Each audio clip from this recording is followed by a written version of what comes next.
Good morning, everyone. MCQ on sociological theory. Welcome to my channel. I am Sudhanya Sengupta. The first question: which of this not true about the Habermas? Not true. Minutely follow कीजिए ये not true के बारे में. Not. आज ज्यादातर question इसी के ऊपर होगा नॉट के बारे में. ये थोड़ा कंफ्यूजिंग है. New Marxist, Chicago school of thought, Frankfurt school, critical school of sociology. Critical school of sociology में मार्क्सिस्ट के ऊपर बहुत ज्यादा क्या बोलते हैं क्रिटिसाइजिंग किया गया है. उसमें हेबरमस था. तो जिसमें नहीं था न्यू मार्क्सिस्ट में था, फ्रैंकफर्ट स्कूल में था. तो जिसमें नहीं था वो है चिकागो स्कूल ऑफ थॉट. तो चिकागो स्कूल ऑफ थॉट में कौन कौन थे ये जानना बहुत जरूरी है. वो मेड, ब्लूमर, गॉफमैन एक्सेट्रा, ये लोग चिकागो स्कूल में थे. Which of this concept are related to Anthony Giddens? Anthony Giddens के लिए कौन सा कॉन्सेप्ट लिक्विड मॉडर्निटी को छोड़ के एंथनी गिडिंस के लिए ये सब कॉन्सेप्ट जाता है. लिक्विड मॉडर्निटी को छोड़ के. लिक्विड मॉडर्निटी किसके ऊपर आधारित है, मतलब कौन है लिक्विड मॉडर्निटी के ऊपर? वो बहुत इंपॉर्टेंट है. लिक्विड मॉडर्निटी के बारे में जो है वो है कि जिगमंड बूमैन. ये लिक्विड मॉडर्निटी और मॉडर्निटी एंड हॉलोकास्ट के बारे में बात किए थे. तो answer will be A, B and D. The third I means एक बुक है गिडिंस का, एक contrast between which two a political thoughts के बारे में. जो दो पॉलिटिकल थॉट्स है ये चारों में से, उसमें से कौन दोनों के ऊपर बेस करके थर्ड वे बनाया गया है. तो answer will be A and C, radical right and absolute left. Radical right mean extremely जो राइट है, और ऑब्सोल्यूट लेफ्ट मीन्स लेफ्ट जो थॉट है वो धीरे धीरे थोड़ा बहुत पुराना है, धीरे धीरे करके ऑब्सोल्यूट हो रहा है. तो ये दोनों चीज को लेके उसने जो बुक लिखा था वो है थर्ड वे जो बुक लिखा था. Which of this does not fit the framework of the public sphere? Public sphere means जहां पर पब्लिक में बैठ के आप लोग पॉलिटिकल इशू के बारे में क्रिटिकली डिस्कस कर सकते हैं, उसको पब्लिक स्पेयर बोलते हैं. जैसे coffee house, newspaper, journals and family dining table. यहाँ पर आप लोग माइन्यूटली फॉलो कीजिए. डज नॉट फिट, इसको आप लोग ध्यान दीजिए. डज नॉट फिट क्यों फिट नहीं है? क्योंकि कॉफी हाउस यहाँ पर बैठ के आप लोग पॉलिटिकल जो इश्यूज होते हैं उसके ऊपर क्रिटिकली डिस्कस आप कर सकते हैं. न्यूज़पेपर में होता है, जर्नल्स में होता है, कॉफी हाउस में बैठ के भी आप कर सकते हैं. फैमिली में होता है. फैमिली की मैं अगर बात करूं तो मैं, मेरे मम्मी पापा, मेरे भाई, मैं, ये चारों मिलके पॉलिटिकल डिस्कशन कर रहे हैं. ये चारों का जो ओपिनियन है वो अलग अलग होगा, इसको लेके हम लोग बात कर सकते हैं. लेकिन ये पब्लिक नहीं हो रहा है, फैमिली का चीज फैमिली के अंदर ही रहता है. तो family dining table does not fit framework for the public sphere. The theory of communicative action is based on the which model? ये है एजाइल मॉडल के. Communicative actions means, the communicative actions means पहले communication के बारे में अगर हम बात करें तो पहले ही आता है हेबरमस का नाम.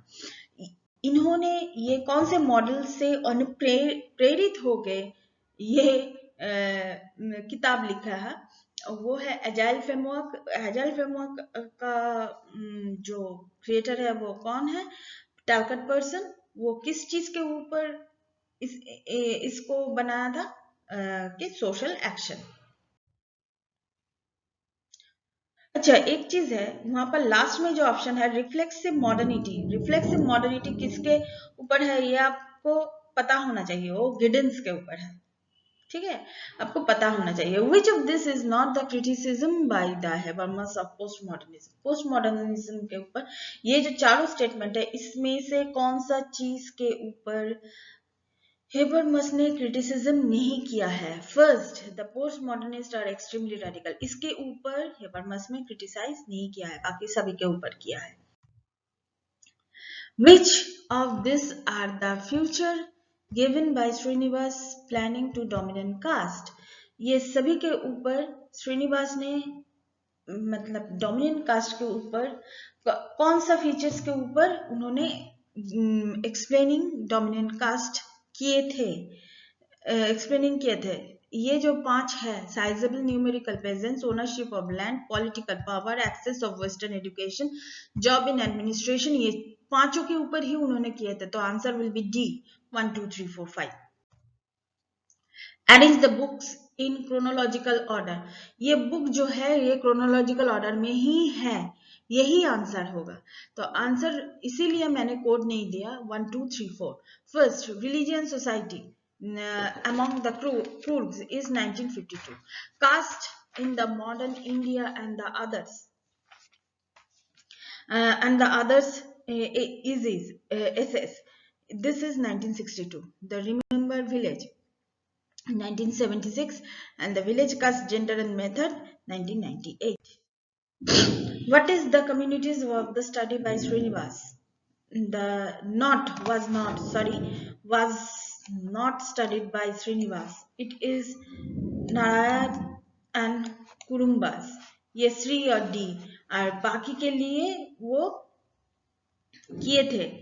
ओक्काज एंड क्रूज के लिए श्रीनिवास ने जो स्टडी किए थे, लेकिन ये सी एंड डी के लिए वो स्टडी नहीं किए थे। Which of this is not the type of the capital originally discussed by the Buddha? कौन सा चीज not, ये चीज आप लोग देख लीजिए, not type बुद्ध उसके बारे में बात नहीं किए। जैसे सिंबॉलिक, कल्चर, सोशल, तीनों के बारे में बुद्ध बात किए थे, लेकिन इकोनॉमिक के बारे में बात नहीं किए थे। इकोनॉमिक के बारे में बात किए थे कार्ल मार्क्स, वो भी 200 साल पहले। Which of this concept are related to the Garfinkel? Reflexive accounts, glossing, controversial, conversational analysis.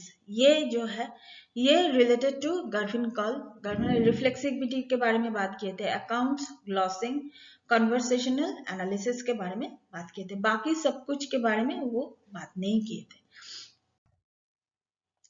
Who made the distinctions between the extended and polygamous family? Bell and the Vogel, J.P. Murdoch, Park and Burgess and G. Goody. तो इसमें से कौन इसके बारे में बात किए थे? J.P. Murdoch।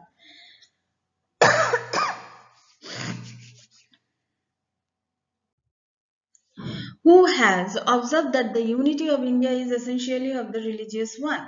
M.N. Srinivas. Who has observed? This is the key word. ये आप लोगों को याद रहना चाहिए। Unity of India is essentially a religious one. ये किसने बोला था? M.N. Srinivas ने। Which of this method? And next question is, which of these methods is not used by the इमाल दुर्खाइम? तो इसमें जो होता है ये एब्डक्टिव मेथड जो है वो इमाल दुर्खाइम के बारे में, इमाल दुर्खाइम उसके उनका मेथड इसमें नहीं आता, नॉट यूज्ड, नहीं आता। बाकी सब कुछ आता है, ये सब कुछ इमाल दुर्खाइम के मेथड में आता है, लेकिन ये नहीं आता। ये क्या है? ये इंडक्टिव एंड डिडक्टिव मेथड का कॉम्बिनेशन है, एब्डक्टिव method.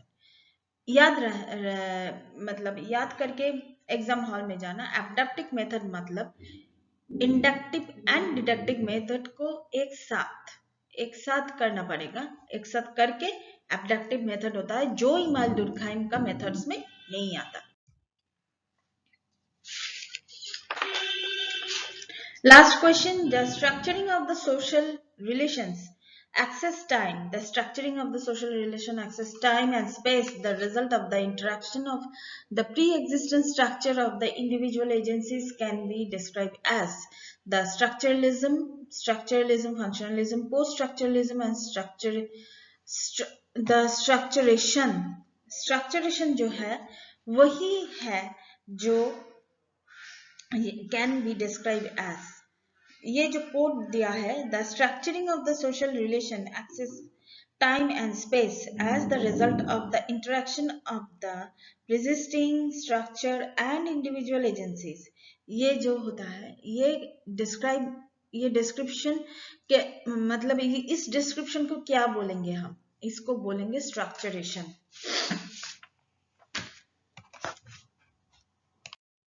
So thank you so much, that's all for now. मैं और भी क्वेश्चंस एंड और भी थियरी लेके आ रही हूँ आप लोगों के एग्जाम के लिए।